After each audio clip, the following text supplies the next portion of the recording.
When going from a employee to an entrepreneur, there are four key areas that you need to focus on that need dramatic change and shift in your life. The first one is mindset. Your mindset has to shift because now you're operating from a different vision and outlook, not as an employee, but as an entrepreneur. So no longer is the company you're working for, your employer, the person that you need to impress. Your boss is not the person that you need to impress and to convince. It has to be the customer. Your branding needs to change. What needs to change in your branding is the way then that you are positioning your promise of experience and the promise of your value. It has to be different. Where with an employer, you are maybe focused on purely experience and expertise. With customers, depending on who your customers are, they're going to be other aspects of your background that they're going to want to be convinced about. They maybe want to know customers that are similar to them, that face some of the similar challenges. What were your results with them? So what you are presenting yourself as being able to do for them has to change in your brand.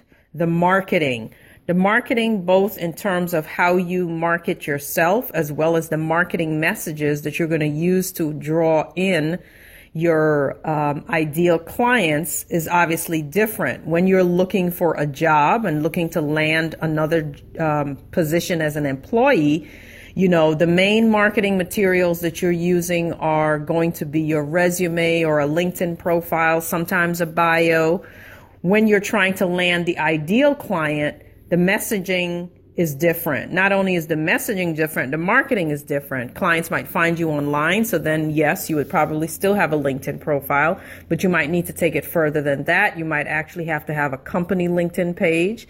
You need to have a strong website and an online presence so that the customer can learn about you and read about you, and read up about your services and what you and can provide, and the ways in which then you are going to reach your ideal clients, you know, similar to how you would look to get employers and recruiters to find you. In the same way, you have to shift now what you're doing to have ideal clients find you. For any entrepreneur, the best place to be in is where clients are coming after you and not the other way around. So just having to think completely different. And the messaging meaning, how do you let the world know what you can offer them? How do you let ideal clients know how you can best serve them?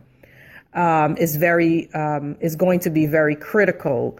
What language do you use? What are the words that you're using? The same way in a resume, when you're trying to land that ideal job, you're trying to understand the employer's needs and to use the language that the employer would understand. Now with trying to land an ideal client, the messaging has to be different, right? The messaging is different. You have to speak to the ideal client's pains, which means that you need to understand what are some of the things that my ideal client is struggling with, and how do I use the right messages, right, in order to connect with them, because people do business with who they trust and who they like. So those are the four areas that you would need to start working on: your mindset, your branding, your marketing, and your messaging.